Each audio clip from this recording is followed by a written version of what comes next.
हाँ जी सर, आपके पास यहाँ पर सवाल में ये कहा गया है कि एक आपके पास मास m1 है, एक आपके पास बुलेट ऑफ मास m2 और एक आपके पास मास m3 है। ये रखा हुआ है स्मूथ हॉरिजॉन्टल सरफेस पर म्यू बराबर 0 और bullet B strikes block A and gets embedded in it. तो हमें बताना है कि find the velocity of the blocks after this collisions. ठीक है सर, ये आपका सवाल है।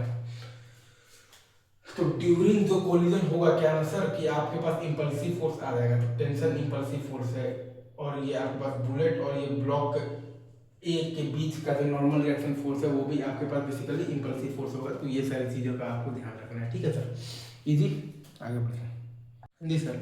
अगर आप यहाँ पर बेसिकली m1 m2 और m3, तो ये तीनों को अगर आप एक सिस्टम मानिएगा तो पूरे सिस्टम पर along द स्ट्रिंग कोई भी एक्सटर्नल इम्पल्सिव फोर्स नहीं है।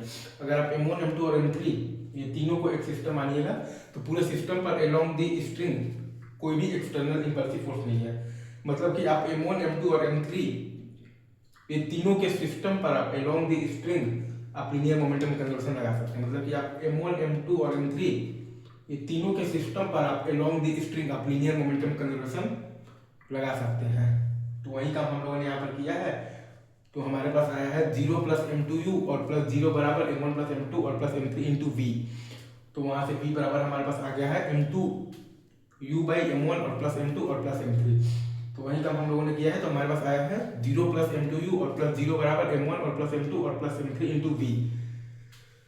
तो वहीं से हमारे पास आया है v बराबर m2u बाई m1 और प्लस m2 और प्लस m3। आई गेस आपको ये कॉन्सेप्ट बहुत अच्छे से समझ में आया होगा। ठीक है जी सर। तो अगर आपसे कोई बोल दे कि आपको बताना है बेसिकली टेंशन फोर्स का इम्पल्स बताना है तो आप बेसिकली सी पर आई एम टी लगा देंगे। तो integral of the T D T बराबर आ जाएगा J1 बराबर आ जाएगा m3 into m2u by m1 plus m2 plus m3।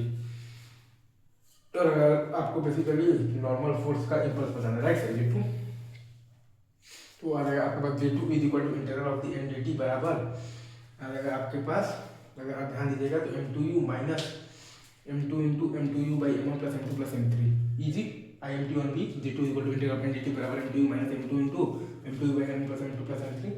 अगर आपसे या फिर आप चाहें तो आप I M T on A अगर आप लगाइएगा तो आपके पास आ जाएगा J2 माइनस J1 बराबर integral of N D T minus integral of the T D T बराबर आ जाएगा आपके पास, अगर आप ध्यान दीजिएगा तो m1 into m2u by m1 plus m2 plus m3।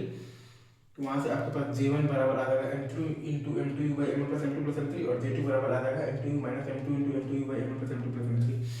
ये सब इम्पल्स मोमेंटम थ्योरम के आप अब तक बाप बन चुके होंगे। ठीक है सर, इजी।